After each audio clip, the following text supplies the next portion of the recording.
kami gaji nggak naik, enggak. Justru kami pajak progresif udah muncul. Oh iya, duluan malah. Oh, jadi waktu Pajak progresif di tahun lalu sudah kena. Iya, udah kena. pusat itu Udah kena. tunjangan di Nggak ada, provinsi nggak ada itu, Pak? kenaikan. Dewan itu mesti banyak ngomong. Iya, betul. Pak, digajinya buat itu. Memang betul. Kalau dewan tidak banyak ngomong, bukan dewan. Ada boksit, ada pasir kuarsa. Habis pasir kuarsa apa lagi? Silika. Habis silika ada keratom. Uranium. Apalagi banyak. Itu udah kita sumbangkan setelah dari tahun 78-80-an ke Jakarta. Apa yang kita dapat?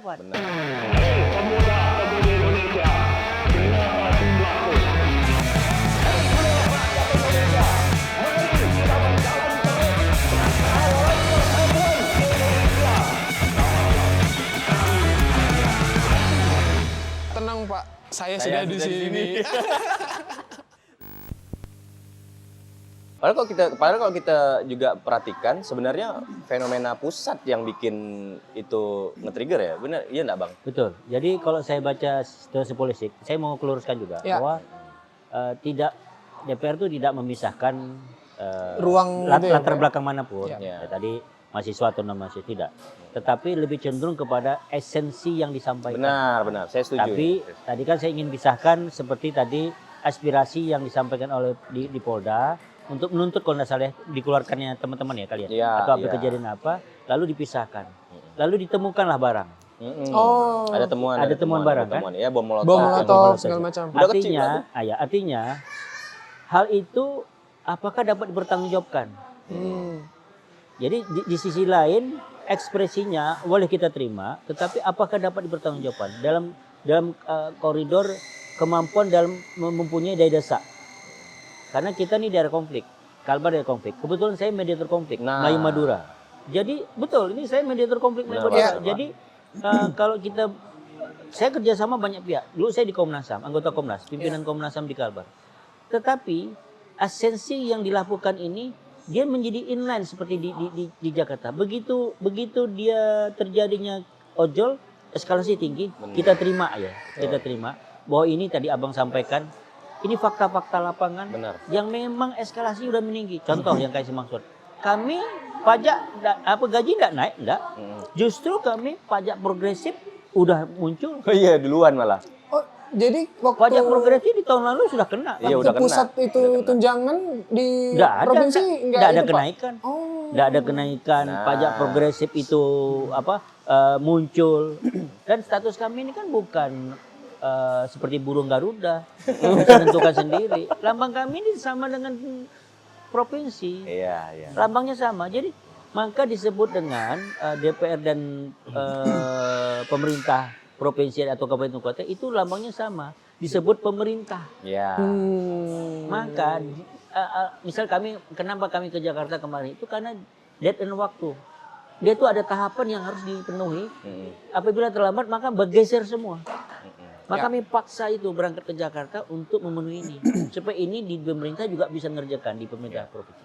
Nah, kaitan dengan tadi eskalasi kenapa meningkat, tadi saya terima itu. Bahwa cara mengekspresikan diri ya untuk daya desak. Mungkin kalau tidak daya desak seperti ini, mungkin tidak ada sebab tadi yang meninggal, yang itu, yang ini. Ya, mungkin di daerah-daerah lain terjadi eskalasi yang sangat tinggi. Misalnya di Makassar itu kan lebih hebat. Iya, sampai ke gedung yang bakar tuh ya. Kualitas akibat yang timbul kan lebih besar daripada daerah lain. Yang timbul ya. Luar biasa. Artinya saya memandang Kalbar tidak boleh begitu. Yang penting esensinya sampai, permohonannya disampaikan. Isu daerah apa yang muncul sekarang? PKH itu benar. Kami sudah bicarakan itu bahwa setelah pemerintah mengeluarkan Kepres berkaitan dengan Satgas PKH itu mengamankan aset negara, nah, itu kan tuntutannya sama kemarin tuh, aset perampasan aset kan, tapi bentuknya kan beda yang maksud perampasan aset kan. Lalu orang masyarakat di pedalaman yang mengerjakan perkebunan sawit itu, setelah dipasang pelang PKH itu, maka akan muncul masyarakat yang tadinya ada plasma. Yang tadinya punya barang di dalam sekitar 2 hektar, 3 hektar, 5 hektar, dia itu tidak bisa mengambil. Contoh di Melawi, contoh di Cikadang. Inilah yang akibat dan terjadi apa? bukan soal konflik. Ya. Mereka nggak bisa makan karena mereka udah tumpahkan uangnya di sana. Nah, kebijakan ini kami anggap wajar. Inilah yang kami maksud nanti akan terjadi pertemuan. Jadi setelah ini PKH, jadi kan saya nyinggung kelanjutan ya. Masalah PKH itu kami akan sudah mempersiapkan jadwal pertemuan dengar pendapat dengan start ke PKH. Ya. Jadi udah meluas nih. Lalu berikutnya ada tambang emas ya. Tambang rakyat. Yang Peti. Peti lah. Maka kami mendorong namanya, kok di Ketapang dengan di Kapuas Hulu kan sudah ada tambang wilayah, tambang masyarakat kan. WTP apa istilahnya tuh. Lalu kami mendorong ini masyarakat itu harus diperlakukan seperti tambang rakyat kan, yang bisa memanfaatkan baru Kapuas Hulu. Ketapang tapi tidak. Kado yang rame ribut sampai DPR-nya kabupatennya sempat diserang itu kan tidak juga memanfaatkan itu. Ngawi, Bengkayang banyak banyak kasus. Maka ini masyarakat yang punya tambangnya ini harus diberikan ruang. Kenapa? Itulah pertumbuhan ekonomi pertumbuhan yang akan berkembang.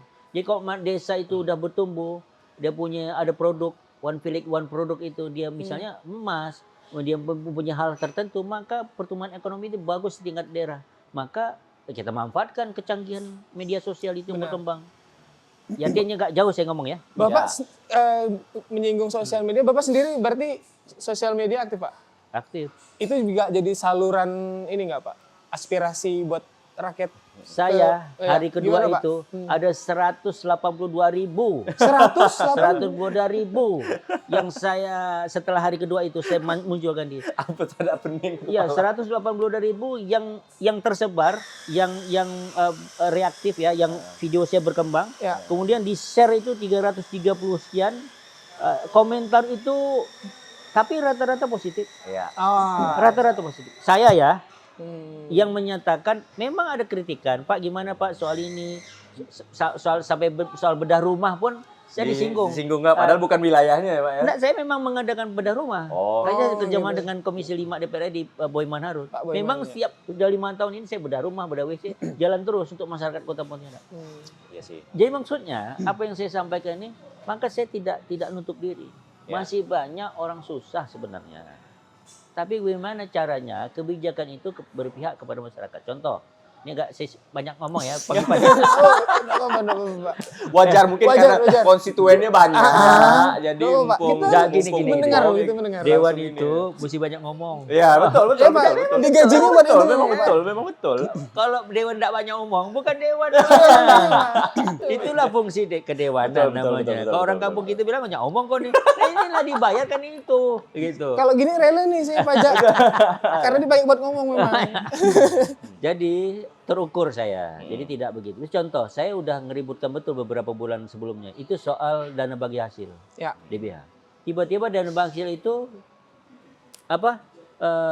pemerintah pusat memotong. Ya. Dan itu merugikan kita. Lalu usulannya udah dari kapan tuh Pak? Enggak, sebenarnya DBH ini menurut saya pusat yang selalu menentukan. Tapi bagi kami DBH itu dari apa? Sebenarnya ekspor. Barang ekspor. Selalu catatannya itu mulai dari lokasi ekspor barang gitu. Misalnya Kalbar enggak punya pelabuhan ekspor. Benar. Masih tercatat di mana? Di Jakarta, di Labuan Riau, di mana? Di Surabaya. Maka daerah penghasil yang dapat masalahnya, yang dapat ributnya, jalan rusak, tapi tidak dapat bagi hasil sesuai yang diharapkan. Kan kita kan banyak Pak ya, dari kayak boksit mungkin kayak. Sebut aja. Apalah banyak lah CPU. Ya dari dulu kayu habis, muncul karet. Karet sekarang masih ada. Tinggal karet, sekarang sawit. Sawit kita terbesar di dunia, Indonesia. CPO Kalbar, Kalbar nomor 2. Lalu setelah ini ada sawit, ada boksit. Ada boksit, ada pasir kuarsa. Habis pasir kuarsa apa lagi? Silika. Habis silika ada keratom. Uranium. Apalagi banyak. Itu udah kita sumbangkan setelah dari tahun 78-80-an ke Jakarta. Apa yang kita dapat? Benar. Bagi hasil ditentukan oleh sana, lalu teorinya hanya lewat pelabuhan ekspor. Kan mesti ada diskresi dari pemerintah pusat. Misalnya, maaf ya, Pak Presiden mau enggak wajar nih, enggak hadir. Diskresi ini harus dilakukan. Kenapa? Harusnya tidak harus dicatat di pelaporan ekspor, tercatat di mana barang itu dikirim di asal. Ya. Asalnya mana kalau ya dicatat di situ. Ya. Maka tuntutan kawan-kawan itu sama dengan tuntutan saya, Iya. tuntutan kami. Sejalan ya Pak ya? Sejalan. Sejalan. Itu yang saya disebut fakta yang sampai pulau pengikik besar, pengikik kecil, saya yang anunya, yang mempermasalahkan ini. Masa datanya menyatakan bahwa pulau pengikik besar, pengikik kecil milik Riau. Dasar Riau dari Oh, yang kemarin di Mempawah tuh Pak ya? Iya. Oh, iya. Saya mempertanyakan histori di mana? Riau, perjalanan kita dari Mempawah ke Riau itu dulu itu satu hari lebih. 1 hari lebih. 1 hari malam lebih. Kapal. Kita cuma 6 jam. Lalu kok itu pemiliknya Orang Riau. Riau. Lalu ini historical. Historical kita juga punya kerajaan. Tahun 14 sekian kita juga punya kerajaan. Raja dari Mempawah, Deng Menambon, Raja Sambas. Lalu logisnya di mana? Tidak ada. Betul. RT RW-nya, ini ngomong RT RW. RT RW Mempawah 2014, 2005, 2025, RT RW-nya Mempawah itu menyatakan itu milik pengikut besar kecamatan, salah satu kecamatan, saya lupa nama kecamatannya. Lalu di 2014, 2025 terakhir ini masih disebut milik Kabupaten Mempawah. Memang aturan main diserahkan ke pemerintah provinsi untuk menegosiasikan ke pemerintah pusat. Pada saat 2008 itu 2011 itu terjadi komunikasi. 2014 itu menyatakan salah satu biro itu menyatakan meminta atau memberikan kesepakatan lah itu untuk diteliti wilayah itu. Oleh pusat disebutkan data ini milik Riau. Nah ini yang saya singgung, kita menunjukkan novum baru, bukti baru terhadap bahwa fakta itu tidak benar. Dari segi sejarah, dari segi dasar apa, dan segala macam. Karena di situ menurut penulis luar negeri, bahwa di situ ada kandungan bla bla bla lah. Kandungan hasil alam, ada kandungan minyak. Maka kami duga ini, saya pribadi saya duga itu ada sesuatu yang harus diluruskan. Karena masa di pulau pengikik besar, pengikik kecil, ini 6 jam, itu Riau 1 jam sana lebih. 1 hari 1 malam. Satu hari jadinya ya. Kalaulah dia Pulau Bintan mendekati Pulau Bintan, Kepulauan Riau ini kan baru. Dulu kan Riau lama, ini kan pulau baru. Bintan itu pun dekat dengan kita. Kita udah lepaskan, tapi kok itu udah masuk kita lagi. Masa mau kita plotting juga? Cuman maksud Bang Julfidar tadi, gimana caranya ya nyampaikan aspirasi ini esensi loh. Bukan cuman sekedar ikut-ikutan, ini enggak Bang? Bukan ya, cuman saya tidak melarang lah ya, tapi Bang Ipan lah mesti ngomong.